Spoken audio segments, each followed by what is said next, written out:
Hello. Have you seen this? A movie podcast where today we are reviewing Nosferatu.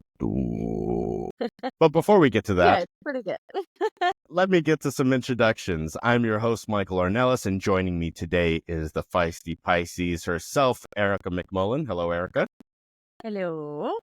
Also joining me is the Gerber baby-faced assassin, Adrian Cedeno.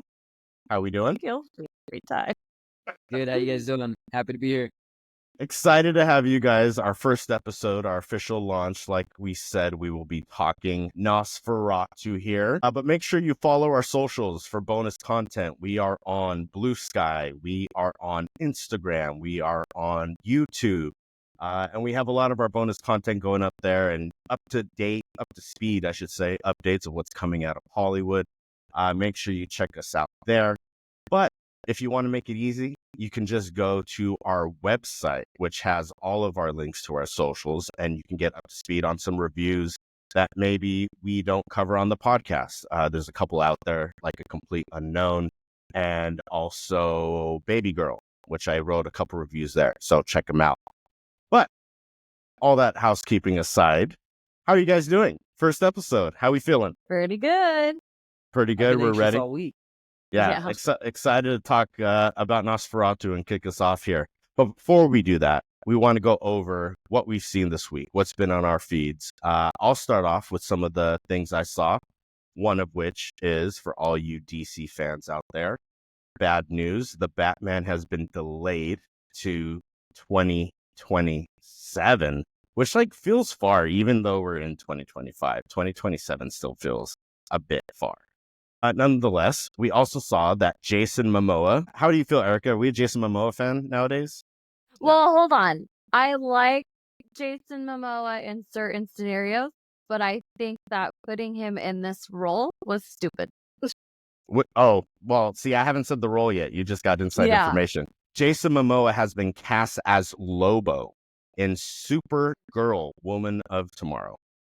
Best of luck. Wild Robot, one of the top trending and successful animated films of the year, is going to be returning to theaters January 17th. So if you haven't had a chance to check it out, please do. I say that because I've seen parts of it. I was early to the theater and saw the first few minutes. The whole thing. Yeah, it's a good movie. Check it out. Just be prepared to be very emotionally moved by that movie. I mean, I feel like a lot of these family animated films really just go for the heart. Just really. It's a great book.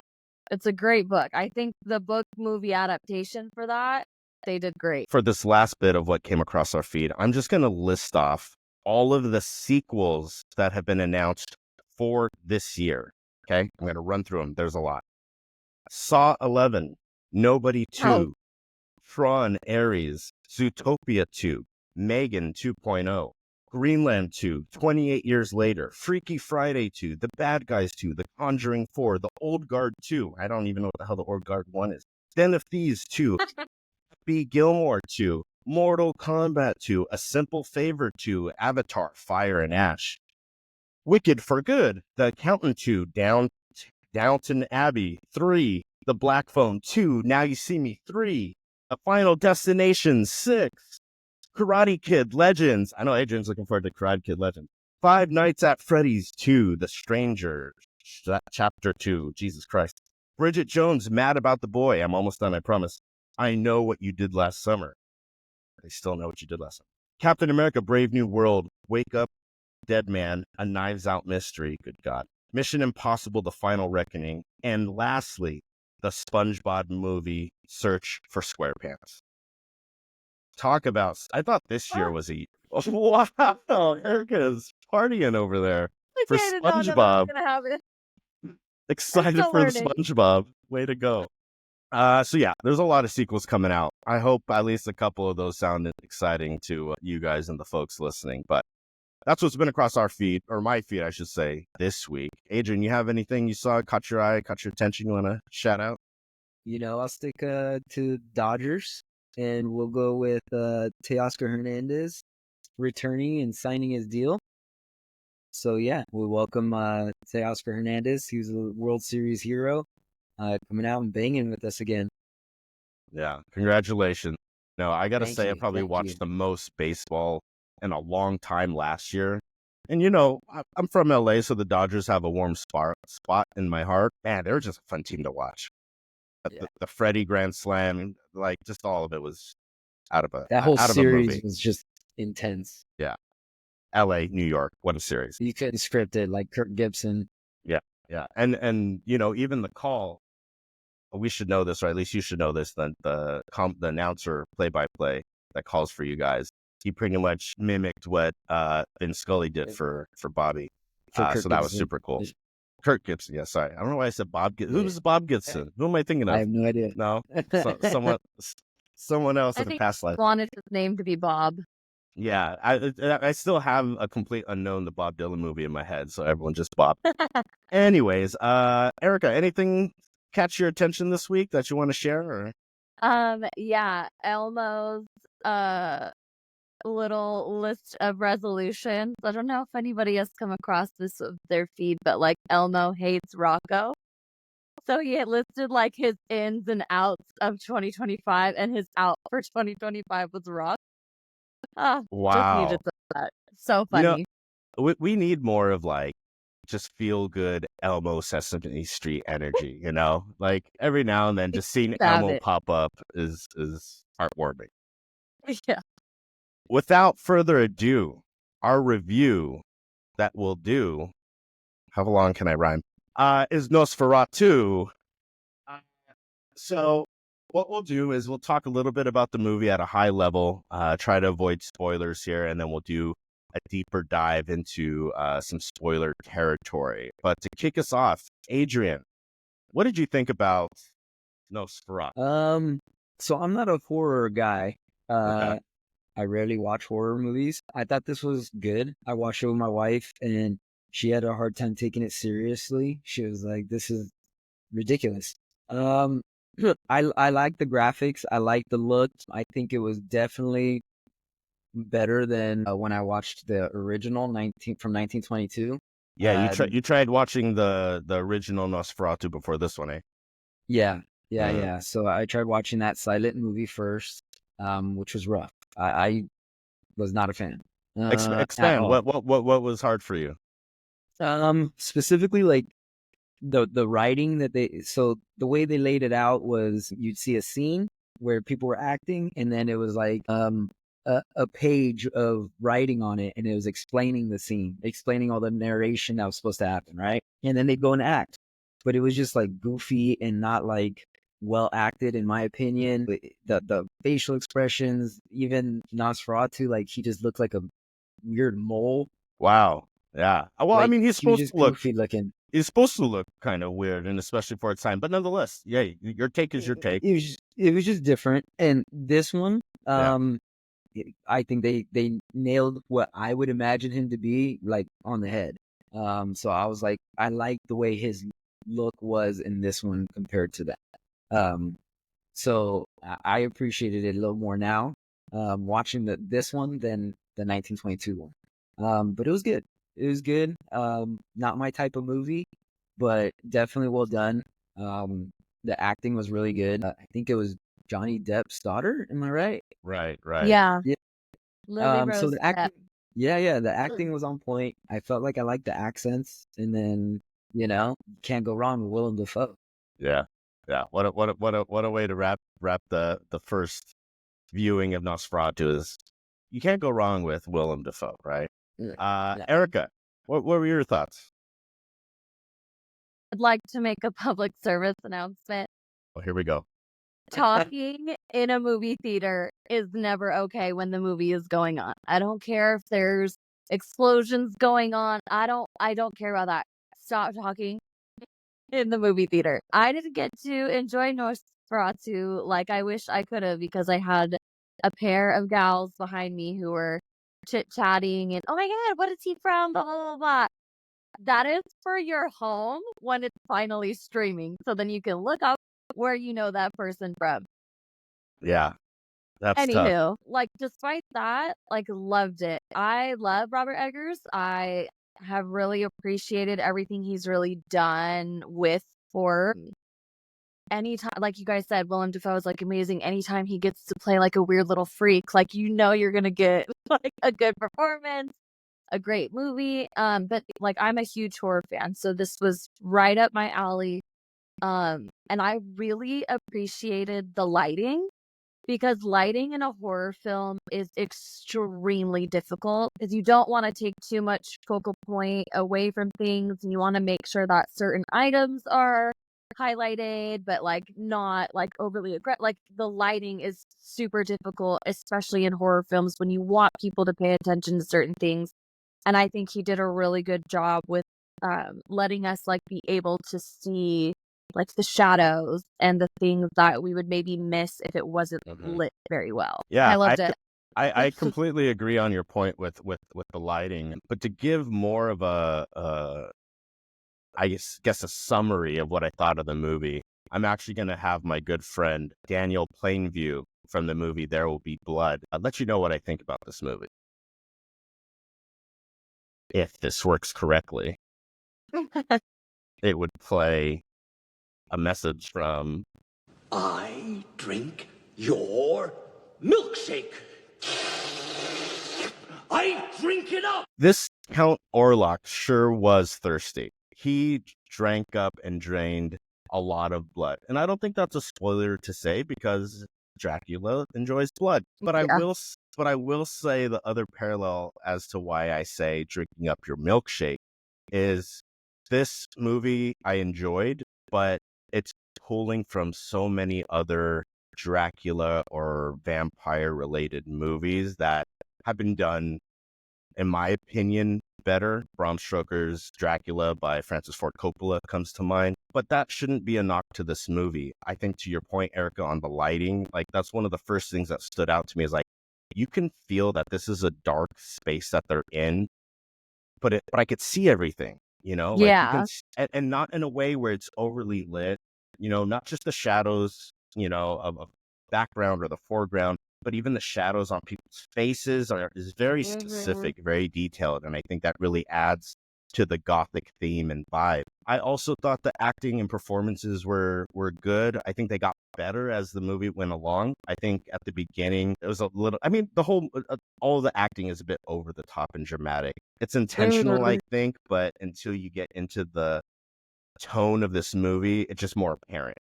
You know Well, what I you mean? also have to think about like the time period too. Like it Right. would be that dramatic versus like if Everything was something like theatrical. that were to happen nowadays, someone would be like, okay, like just another thing on the bingo card that we gotta check off. But like back then, like it was very like those folklore of like the monsters like that were very dramatic in order to instill that fear into people like, hey, like don't mess around with these things. You know what I mean?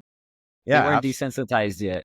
Yeah, we're like so desensitized to stuff like this. I mean that's the thing is like I think this is the younger generation's Monster in the Shadows, if you will. I'm also plugging the review I wrote on our website called Nosferatu Monster in the Shadows. But in that, I wrote that I do feel that, like, if someone saw this as their first Nosferatu Dracula vampire horror movie, They'd be into it. yeah, like it'd be stunning. Like it's there's so much to like digest just on the visual palette, let alone the story that's happening. I think Adrian, you said your son checked this out, and he's that younger generation. I think 17 years old. And what was his thoughts? Pause. Okay, go ahead. Sorry, that way we can like cut it easier right there. Sure. I think my phone is dying. This is like the worst day of my life right now. I feel like we Hold on should a just second. wait. I think we should just keep this all in. I think this Okay. just this is just all Don't part of mind the me. journey. Don't mind me. I'm gonna see how it is. Gonna have to like can bring and share. Welcome to MTV Cribs, the McMullen Yeah, household. the McMullen Pool House is what it is. Okay, There I we think go. what's gonna. Okay. Fresh Prince of Bel Air over here. Okay.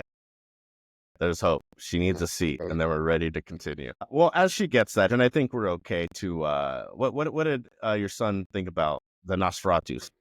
So my son's 17, soon to be 18, and I think this was his first like original vision of a horror character, right? Like Dracula. Well, because The he very didn't really first like you vampire, guys, right? like you said, you're not really a horror person, so like that's We're not not. something that was in the house. Like you guys, like It was not.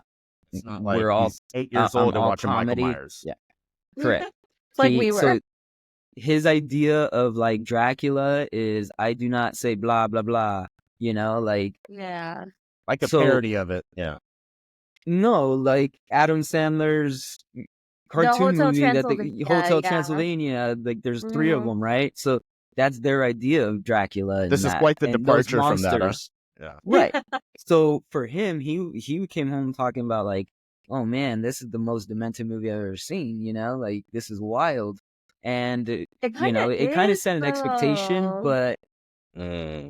I've seen Like- worse, right? But for him, and I'm looking at it like, yeah, I guess it was pretty Mhm. bad, right? There were some like split visions, and I think it was like you had said with the lighting and like the flashes of like Well, Like is those- it Is it? You want to save it for spoilers? No, Or- it's more like just like those jump scares, you know, the little flashes of stuff that would get you pumping, get your blood boiling, that gets them, you know, on your edge of your seat. I think he had that, but in a sense of, you know, maybe it's more like how his brain works or something. I don't know. He was seeing images, but it spoke to crazy him. because, Yeah, like, for me, when I think of an Eggers film, like, I don't think about jump scares. I always think about like the story, like the prop, the setting, all that kind of stuff. So for him to be like successful in doing the jump scares like he did, and like them being like good, like you said, like good heart jumpers. yeah. Yeah, I thought he did a really good job of that. Because they're not expected. Like when you see a normal Yeah, like horror they are flick, really just out of they're nowhere. trying to pump you with, you know, Mhm. around every corner, you know, you're looking for it. This wasn't that feel. It was just, it felt like storyline, and then all of a sudden it was just there, and it was like, whoa. So Mhm. I dug it. Yeah, your son wasn't so he didn't like it. It's like, this is too much. I think a big part of what attributes to that is the sound design. I actually went to go see it a second time because I'm a freak, and I went just before recording this.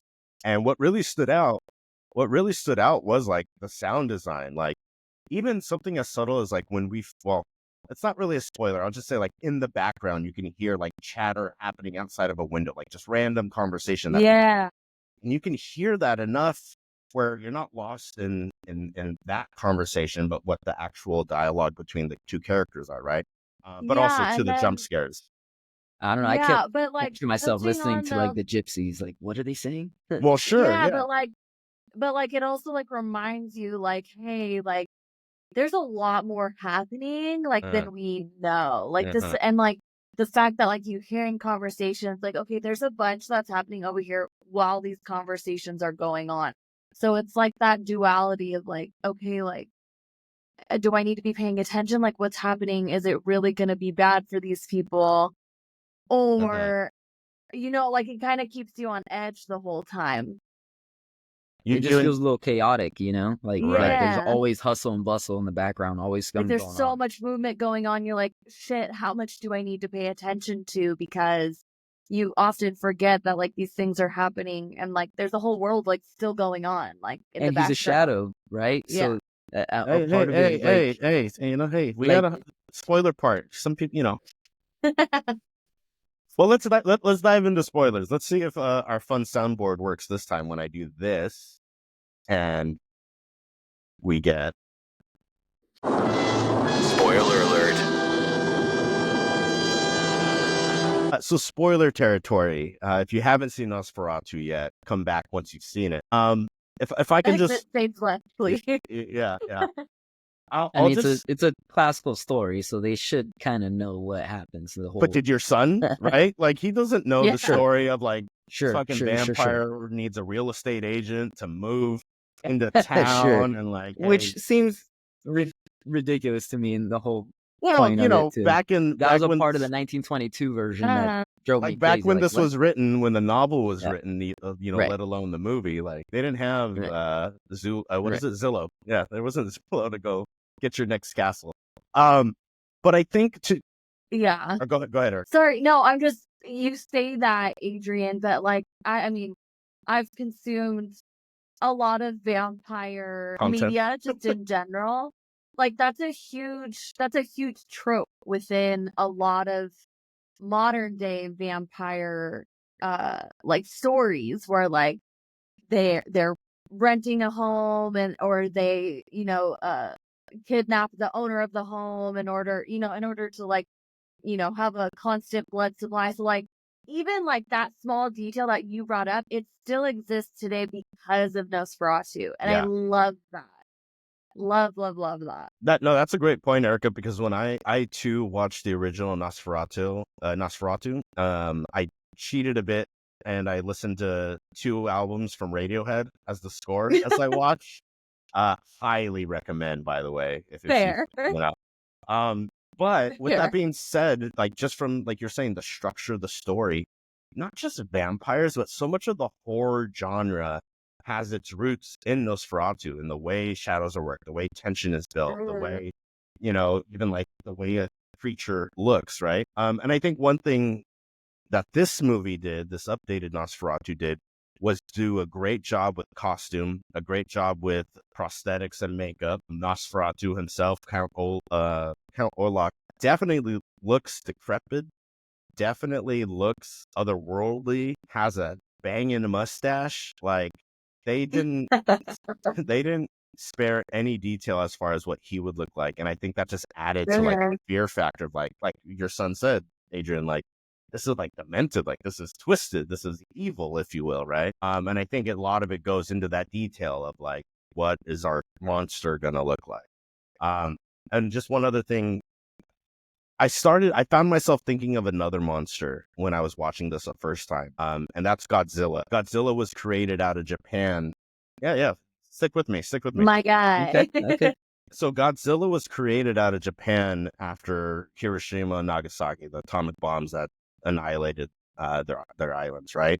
And I think they created a story to kind of cope with the aftermath of that, and to create this creature to kind of have an explanation of this terror of this death. And that Nosferatu's like that as well, in the sense With the of plague. the plague happening, right? And Mhm. you have all these people dying and they need an explanation. And like, we need to create a monster to account for all this. So I think, it's interesting to see that we recently had something similar in 2020. I don't know if you guys remember the whole COVID thing.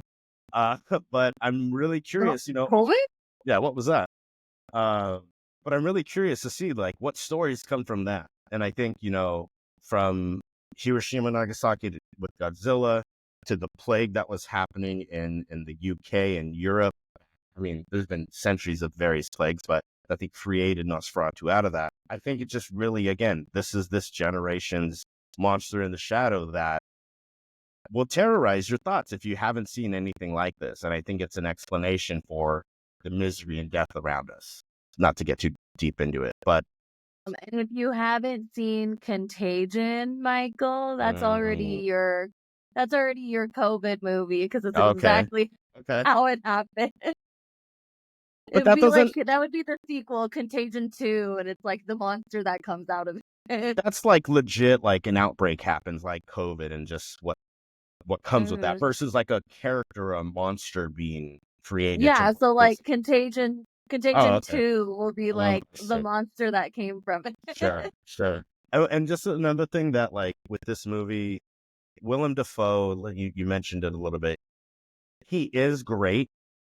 He is great. I love Willem Dafoe. He's been doing it a long time. So if you haven't been exposed to him and you only know him from Robert Eggers' movie, because he's done, I think, 3 of them now. Yeah, The the third, I Lighthouse, think. The Watch. Was he in The Northman? I was gonna say The Watcher, The Northman.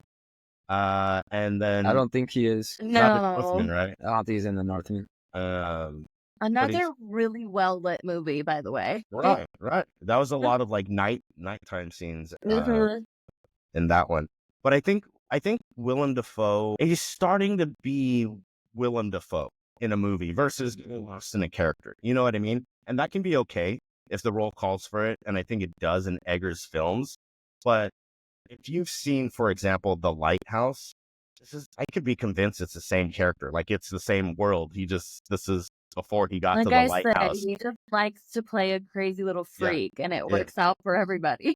Yeah. But when we get to our double features, I picked one with him, but we'll get to that. Any other spoiler related thoughts you guys have? No, but I just love that. I like the whole, just the love triangles, just like, I think that was just like really like, I don't know, like knowing how popular like fantasy romances are nowadays, and then just like dumping Nosferatu in front of that group of people. I think it's just gonna do really successful because it's like a great creepy horror film plus like this weird love triangle going on, and I don't know, it's gonna really hook a lot of people.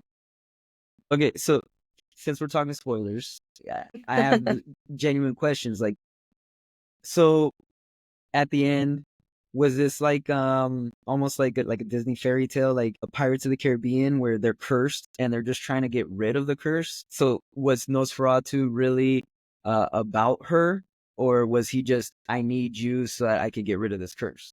Oh, so, well, my interpretation isn't that Nosferatu needed to get rid of the curse. He is the curse, right?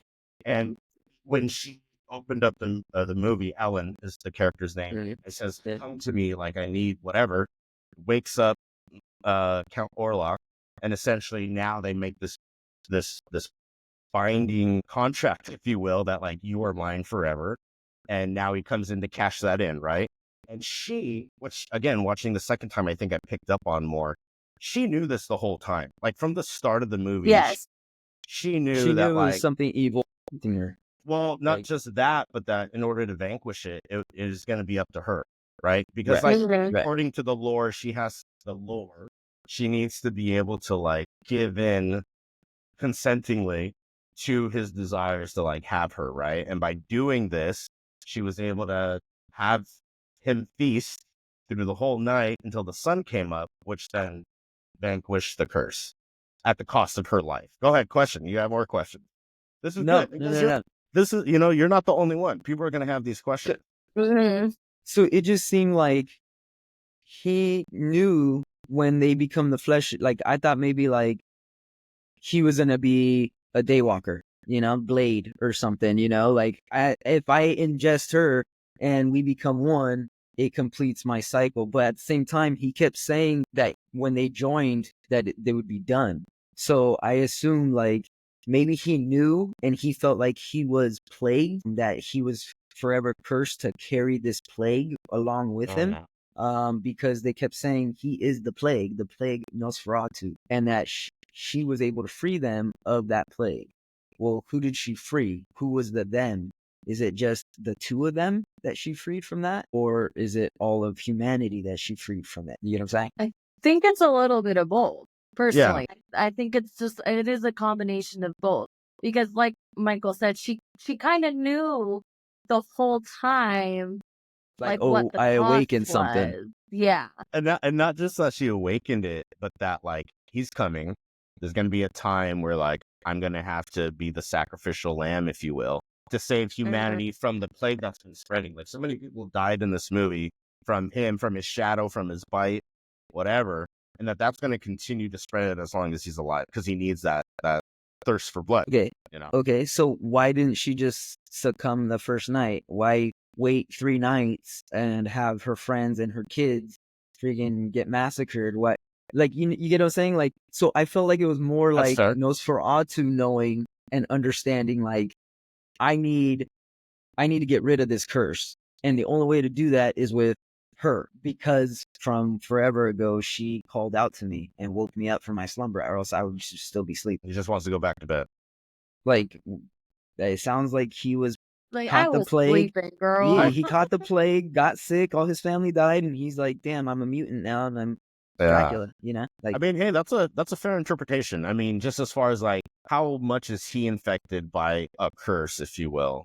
And again, we're going strictly off of this movie, not like right, well, right. not Yeah, like not the strictly off story, of the not the movie. book. I think that's fair, right? I think ultimately he had such a desire for blood, and she still had some left, so he stayed long enough. It's interesting you say that because if Because part of it is if he knows he can't be out in the sun, right? Like, why would he have stayed there? Like, yo, I'll come back for seconds tomorrow or whatever, or tonight, right?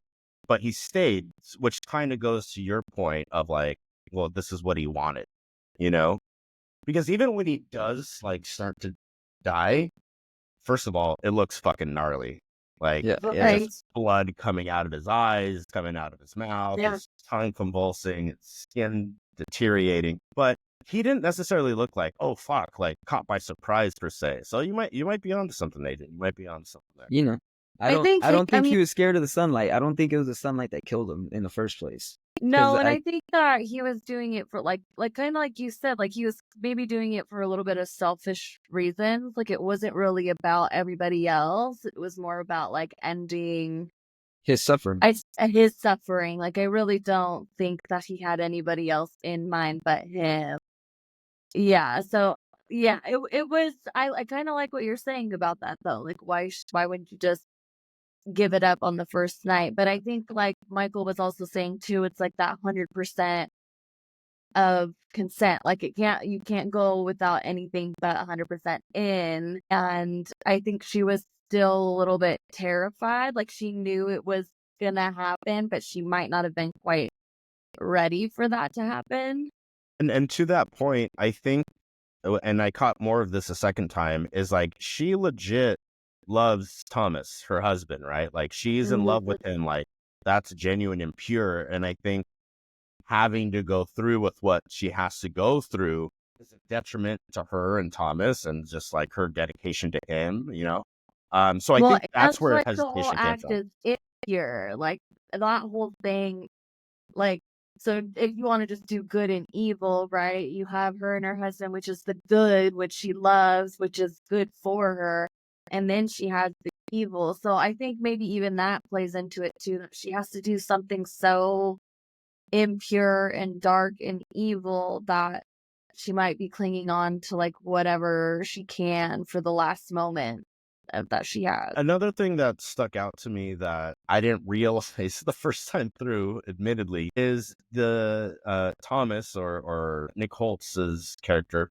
His boss is the same guy. The first guy that was Knock, the one that's eating the pigeons, which was a fucking gnarly scene. Like that was legit a real pigeon at one point, and then he just bit into his head. However, they made that transition, I thought it was seamless. But Simon McBurney is his name, the guy that played Knock. I didn't realize that was actually his boss, the one that sent him off to Count Orlok.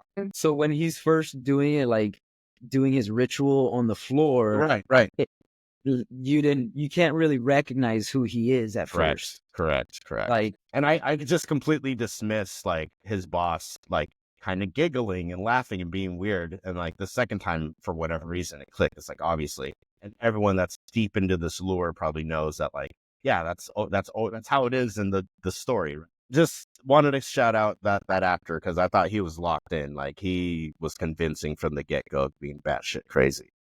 yeah, and he was trying to be the Rat King. Is that He said in the end, like, I should have just been the Rat King or some shit like that. Mhm. We got friends that could be Rat Kings, but we won't get into that. Now, next point, what we'll do with our reviews is pair it with a double feature, a movie that you think would complement this movie. Erica, why don't you start us off? What's a good double feature to go with Nosferatu? Keeping with the theme, I would do Van Helsing. And just because it's kind of like you said, when people don't really know like the history of Nosferatu, you get to watch this like really deep, disturbing, dark tale. And then I think Van Helsing's like a really good spin on that entire story of like Dracula, of the werewolf, of Frankenstein. Like it's got all the big monsters in it, but it's like, I don't know, subpar acting, but it's still like a really entertaining movie. It's like a good calm down movie, but then also seeing like another side of Dracula. And that's the one with Hugh Jackman. Yeah, Hugh as Van Jackman, Helsing. Kate Beckinsale. There's actually a lot of people in that. Like once you like watch it again, it's like, oh my god, all these actors. You're like Leo in the meme, right? Like, I know that person. yeah. Okay, awesome. So you would go Van Helsing to double double feature with this. Adrian, what do you got? So again, horror's not my genre. Sure.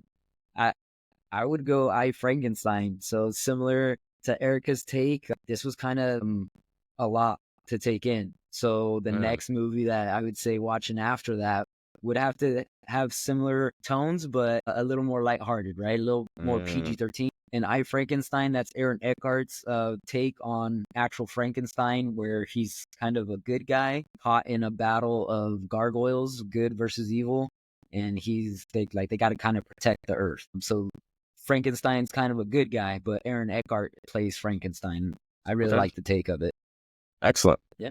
I'm gonna go the other way and get more demented. If you're a freak like me and thought, like your son said, this is demented. This actually sent me down the rabbit hole of like, well, wait, I've seen worse. And what came to mind was another Willem Dafoe movie that might be like the most twisted, darkest movie I've seen, but like Nosferatu, it's so beautifully shot. It's so beautiful to look at, even though the shit on the screen is from the depths of hell.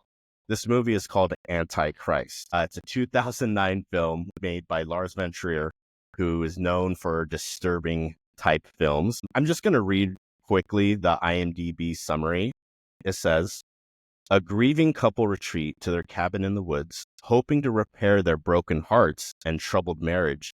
But nature takes its course and things go from bad to worse.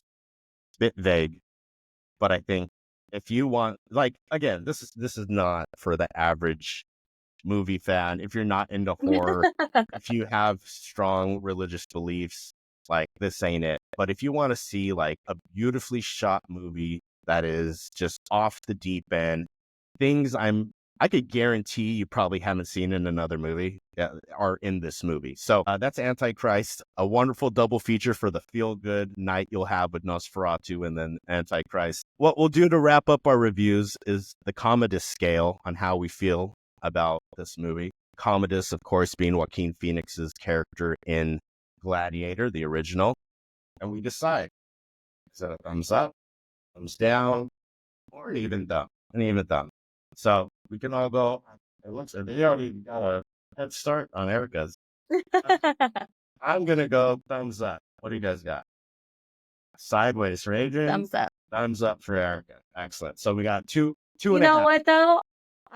I will say though, for that being a horror movie that you saw, Adrian, and for you to put a sideways thumb, I think that's a win for us. Sure. Because like you said, you're not a horror person. Right. So for you to be like, yeah, okay, like I saw it, like, got the hype, was cool, like that. That's a win for us. Like I love that. Yeah. There were definitely things I could appreciate in it, Mhm. Yeah, I mean, and that's I think why we have this kind of scale is like I think we all have different backgrounds of what we like. I think we and Erica probably are a bit more similar with this kind of, well, Robert Eggers for one, but also just this kind of Yeah. horror movie. Another thing, I usually hate trailers. I try to avoid them, especially if I know I'm going to see them. Going into this movie, there was like 4 banger trailers where I'm like, I want to check this out. And I'm never like, movies, and they're all like The 4. marketing was great for Yeah. this movie. Excellent. Well, that is our review on Nosferatu. Coming out later in the week will be a monster draft. Like I said, make sure to follow our socials and YouTube. If you go to YouTube now, you can check out our Christmas draft that we had. We did a bonus Christmas draft during Christmas week. What? Oh, the winner. I was hoping we could kind of just go speed right through I that. told you Yeah. so. Erica was our winner on the inaugural draft, the Christmas movie draft. Congratulations. It was neck and neck, tied there for a while, up until It the was. last minute. I was not part of that neck and neck race. I think I had 14%. But now I know what we're dealing with. Now I understand. Good thing that was preseason. Eyes wide shut you down, man. You know what? I think that's the one that maybe dragged you down a little bit. No offense. I love it. No offense. I love it. You know what? I'm gonna play with my heart. And for our next draft, as I was mentioning, we're going to be drafting our monster team. So monster movies we'll be drafting. So make sure to check that out. And make sure you're following on Instagram, Blue Sky. We even got, I'll admit, the letterbox we have is my reviews and my takes. But if you'd like to follow that, that's available as well. And as I said, you can find everything on our website at seeingthispod.com, which should come up on your screen right there beautifully. Just technology sometimes works and sometimes doesn't. Thank you for listening. Anything else you guys want to throw out there? No. No. All good. No? Life is beautiful. No. Go see Nosferatu if you Go haven't see seen it. Nosferatu. Go see Go Nosferatu. see it. Thank It's you worth it. guys. Check out our socials. We'll announce what we're coming out with next week. Until then, stay safe.